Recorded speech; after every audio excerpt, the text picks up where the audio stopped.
Assalamualaikum warahmatullahi wabarakatuh. Alhamdulillahi rabbil alamin, wassalatu wassalamu ala ashrafil anbiya'i wal mursalin wa ala alihi wa sahbihi ajma'in, amma ba'd. Hadirin dan hadirat rahimani wa rahimakumullah. Pagi ini insya-Allah kita akan membaca ayat yang ke-80. Seterusnya kita mengambil sedikit waktu melihat tafsiran ayat. Seterusnya kita akan membincangkan tentang pengajaran ayat. Seterusnya kita lihat apakah tindakan resolusi yang kita boleh ambil daripada ayat-ayat yang kita akan pelajari pada pagi ini. Ayat yang ke-80 dalam nota yang bercetak, ia berada pada muka surat 76. Muka surat 76. A'udzu billahi minasy syaithanir rajim.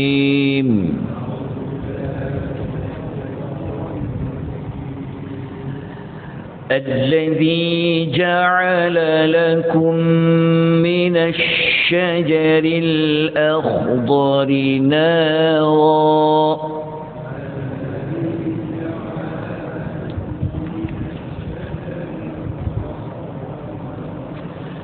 فإذا أنتم منه توقدون.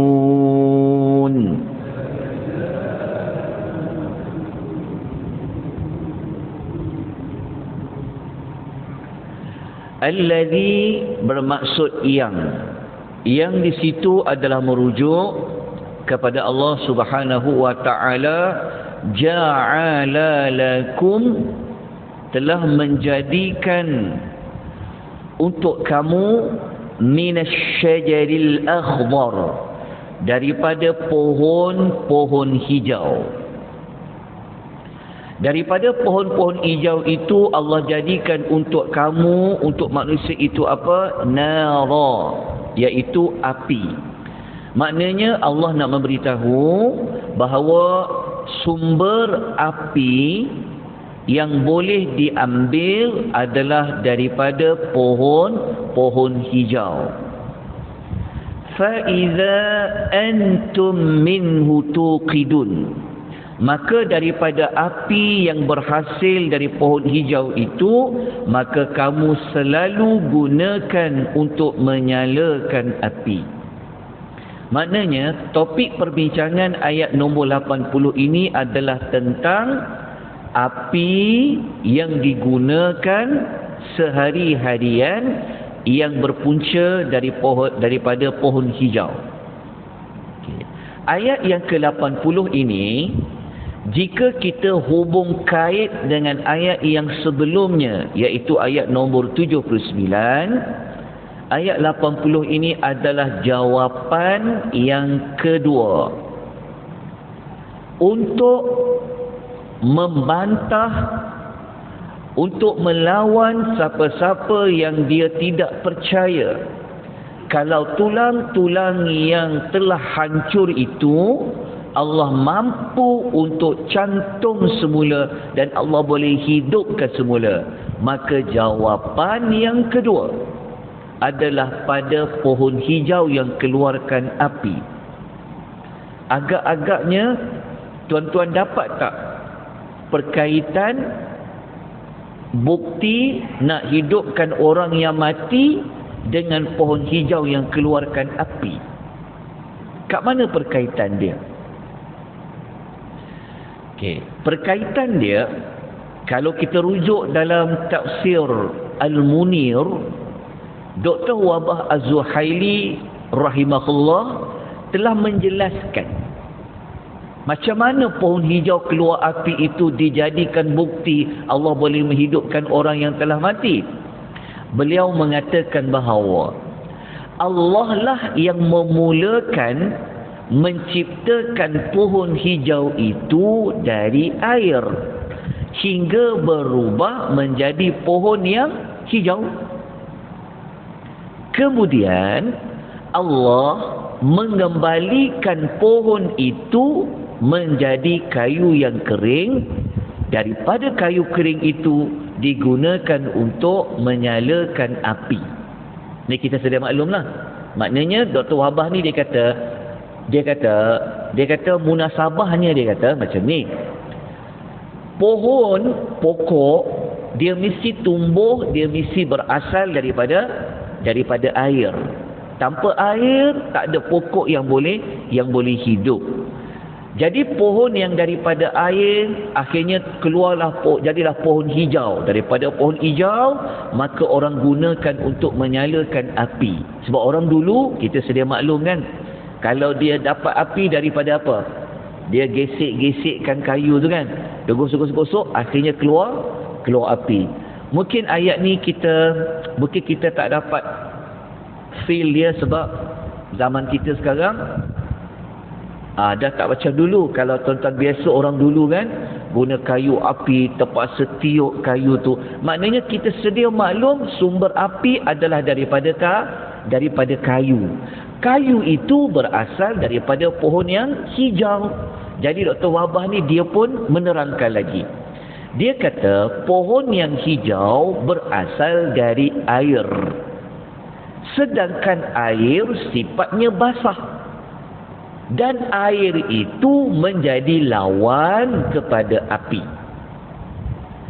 Namun, walaupun air itu adalah lawan kepada api, tapi Allah tetap boleh keluarkan api daripada air. Peh ke dok peh? Boleh faham? Boleh faham kan maksud dia? Maksudnya macam ni. Kenapa Allah Ta'ala nak bawa dalil api daripada pohon hijau sebagai dalil nak membuktikan bahawasanya kalau orang yang dah mati, hancur tulang belulang dia boleh hidup kembali. Allah kata benda tu tak mustahil. Tak mustahil tu macam mana? Allah pun bawalah contoh. Api lawan dia apa? Lawan dia air. Maknanya api tak akan hidup kalau ada air. Jadi pohon yang orang Arab dulu selalu keluarkan api adalah pohon-pohon hijau. Pohon hijau tu kan ada air, sumbernya air. Jadi Dr. Wahbah nak kata, tengok air yang berlawanan, Allah boleh jadikan dia boleh keluarkan api. Jadi kata Dr. Wahbah, ini menjadi petunjuk bahawa Allah berkuasa menjadikan sesuatu dari sesuatu yang menjadi lawannya. Itulah alasannya. Moga-moga tu tak jelas tentang ayat ini. Sebab orang Arab dulu memang mereka sumber api dia apa? Adalah daripada kayu-kayu yang kering.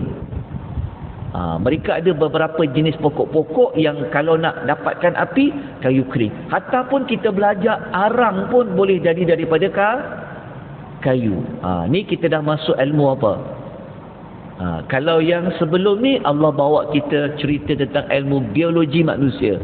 Sekarang Allah bawa ilmu tentang macam mana api boleh keluar daripada kayu. Yang basah daripada kayu yang mengandungi air.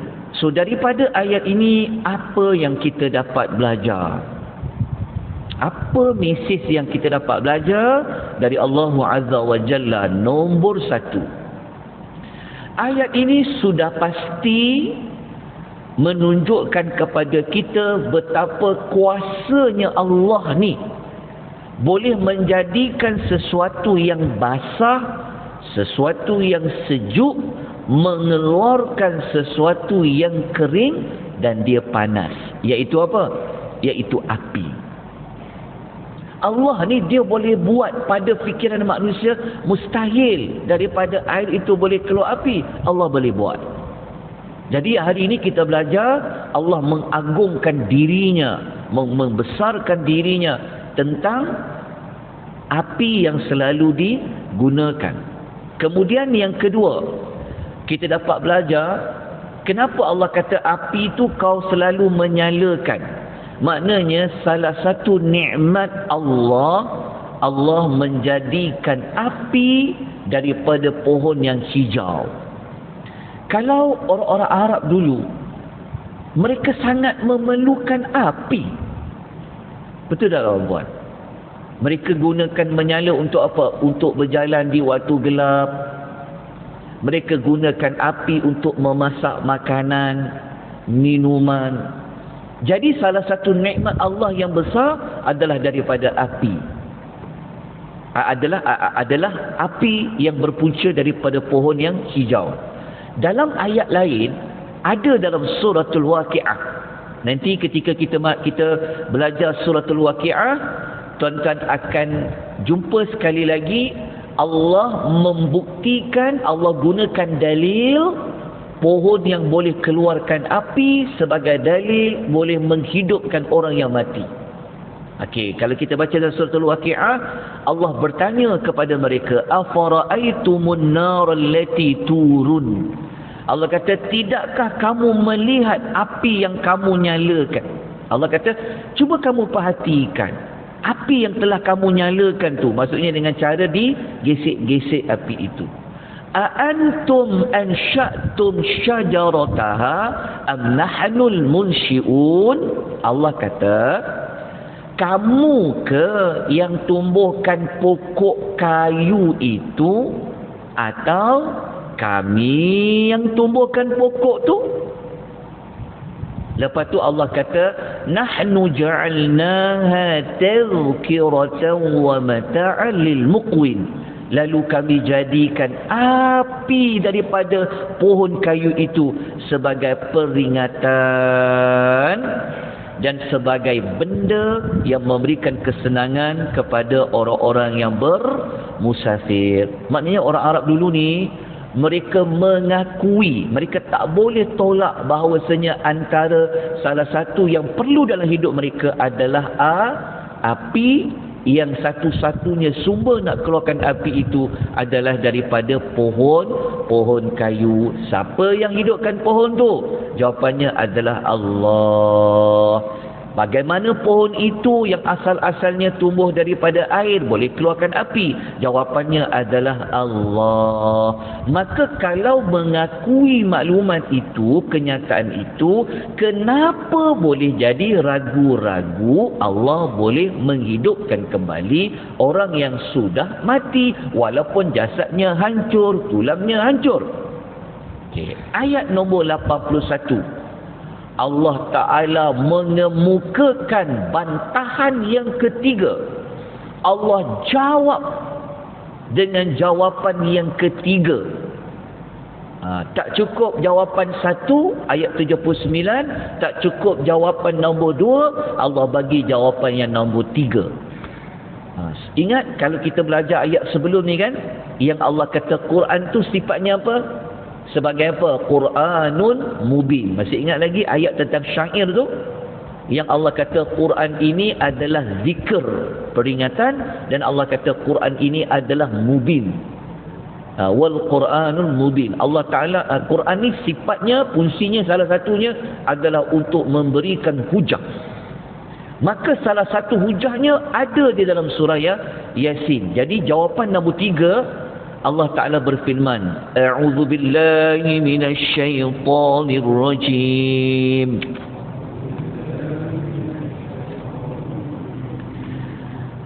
أَوَلَيْسَ الَّذِي خَلَقَ السَّمَاوَاتِ وَالْأَرْضَ بِقَادِرٍ عَلَى أَن يَخْلُقَ مِثْلَهُمْ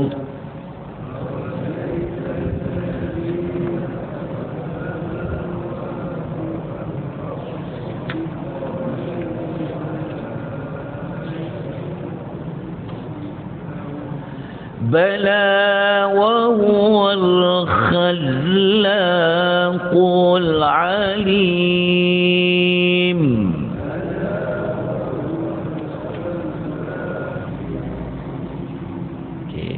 Ayat nombor 81, kalau kita hubung kaitkan dengan ayat nombor 80, Maknanya ayat nombor 81 ini adalah jawapan yang ketiga.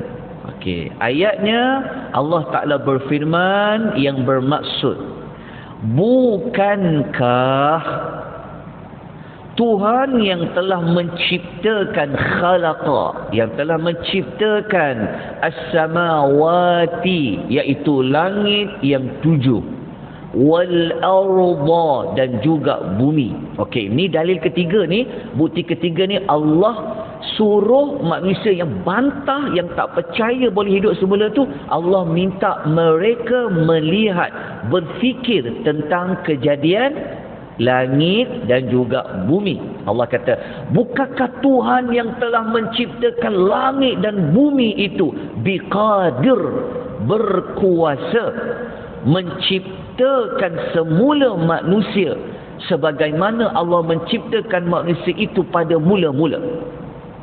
Allah kata, Allah bertanya soalan. Allah tanya, bukti nombor 3, cuba kau tengok langit dan bumi itu, siapa yang cipta? Kalau orang kata Allah yang cipta, maka kita kata Allah yang berkuasa menciptakan langit dan bumi itu, Dia jugalah yang akan berkuasa menghidupkan manusia. Macam mana mula-mula manusia itu tak ada, Allah hidupkan. Allah kata jawapannya adalah bala. Bala ni maknanya apa? Sure, maksudnya bahkan, maknanya bukan bahkan, maksudnya sudah pasti. Wa huwa khallaqul alim, dan Allah tu adalah Maha Pencipta lagi Maha mengetahui. Okey, tuan-tuan, kenapa Allah bawa dalil bukti langit dan bumi? Alasan dia, okey, antara kita, diri manusia dengan langit dan bumi, mana lagi besar? Jawapannya adalah bumi dan langit lah. Nak ciptakan langit yang besar 7 lapisan tu, bumi 7 petala bumi, dengan nak ciptakan manusia, mana lagi payah? Kalau disuruh tanya kepayahan lah, sedangkan Allah tu sedikit pun tidak ada payah lah. Tapi Allah Ta'ala ni, sebab tu Allah bagi manusia ni otak, supaya manusia ni fikir. Jadi Allah pun gunakan ujian logik. Tentu manusia akan kata, manusia yang tak percaya tu, tentu dia akan setuju. Dia kata, tentulah langit itu lebih besar, lebih hebat daripada sekadar menciptakan manusia. Tentulah bumi yang luas ini lebih hebat daripada penciptaan manusia. Jadi kalau kau boleh mengakui langit itu hebat, kejadiannya bumi itu hebat, kenapa kau ragu-ragu tentang Allah itu mampu untuk menghidupkan orang yang telah mati walaupun tulang-tulang dah hancur?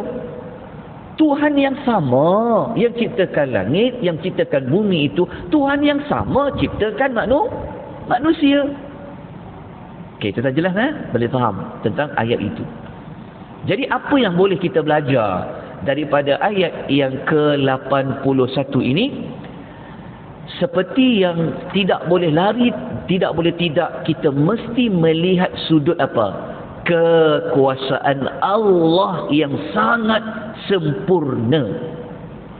Sebab itu tuan-tuan, kalau nanti waktu kita belajar suratul Mulk, Allah minta kita banyak kali supaya kita melihat langit. Kalau kita belajar suratul Mulk nanti. Kenapa? Kerana antara contoh bukti jelas orang boleh tahu kewujudan Allah, kekuasaan Allah, kebesaran Allah, boleh tengok apa? Boleh nampak kat mana? Boleh nampak padalah langit dengan bumi. Jadi ayat ni secara tidak langsung memang tujuannya adalah minta kepada kita supaya mengakui, meyakini kekuasaan Allah. Allah ciptakan langit dan bumi. Bukan sekadar cipta tunjukkan kekuasaan dia, tapi ada kebaikan yang banyak, ada manfaat yang banyak pada langit dan bumi. Dan pelajaran yang kedua, kita dapat belajar, kita dapat mengenal Allah. Walaupun kita dah kenal Allah tu, tetapi kita dapat mengenali lagi Allah.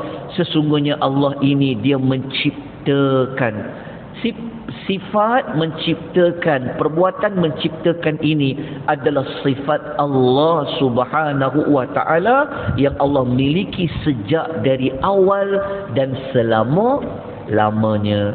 Tidak ada makhluk yang boleh menciptakan seperti mana Allah menciptakan. So, dalam ayat ni kita dapat belajar tentang Allah. Allah ni salah satu sifatnya apa? Adalah Al-Khallaqu.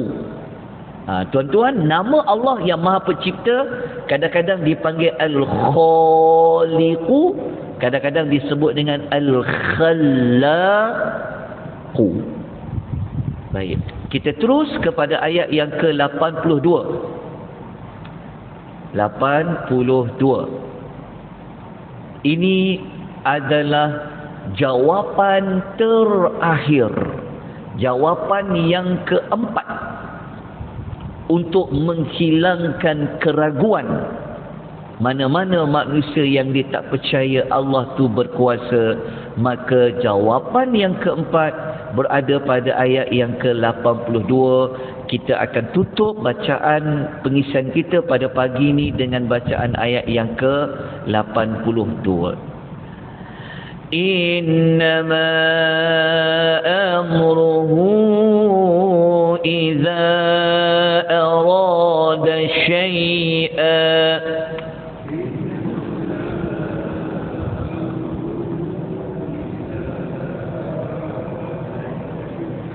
أن يقول له كن فيكون.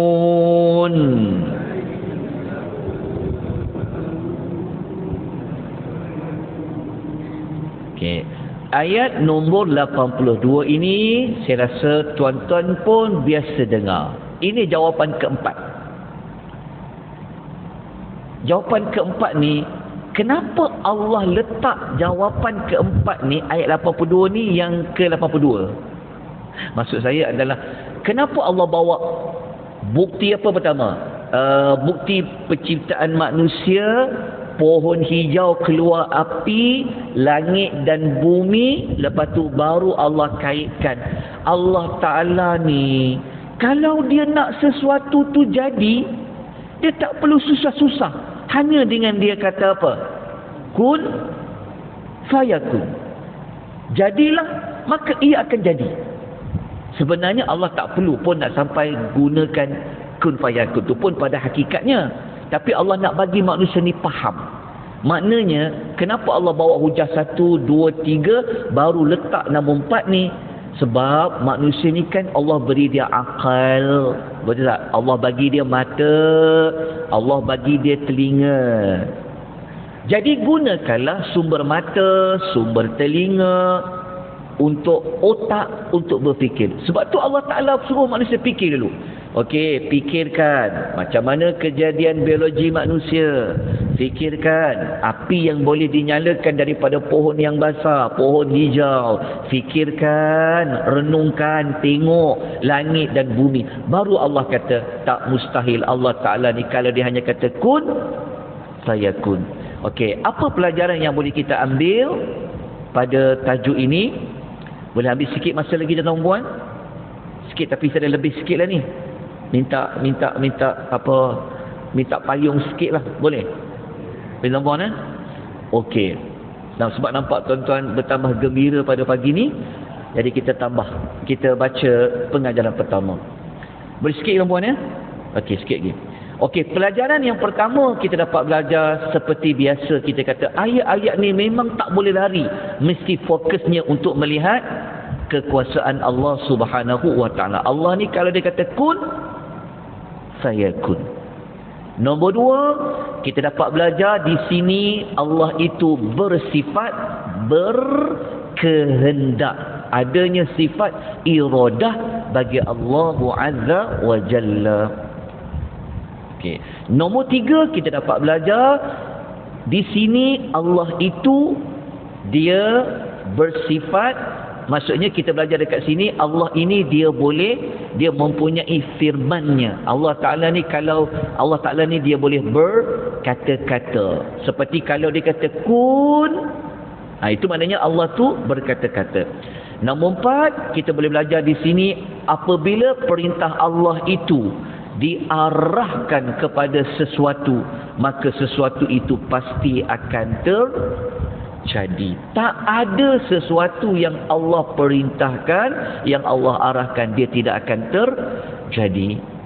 InsyaAllah Isnin yang akan datang kita akan tamatkan ayat yang ke-83, ayat terakhir sekali di dalam surah Yasin. Kemudian kita akan membuat beberapa rumusan. Ini bermakna minggu depan kita akan memasuki surah yang baru. InsyaAllah saya sedang siapkan notanya, surah As-Sajadah. Jadi kita sudahi pengisian kita pada pagi ini dengan memohon keampunan kepada Allah. Semoga kita semakin dapat mengenali Allah, semakin beriman kita kepada kekuasaan Allah, dan semakin percaya dan yakin kita bahawa Allah ni dia boleh jadikan, dia boleh hidupkan kembali manusia yang telah mati. أقول قولي هذا وأستغفر الله العظيم وبالله التوفيق والهداية والسلام عليكم ورحمة الله وبركاته سبحانك اللهم وبحمدك أشهد أن لا إله إلا أستغفرك وأتوب إليك والعصر إن الإنسان لفي خسر إلى الذين آمنوا وعملوا الصالحات وتواصوا بالحق وتواصوا بالصبر.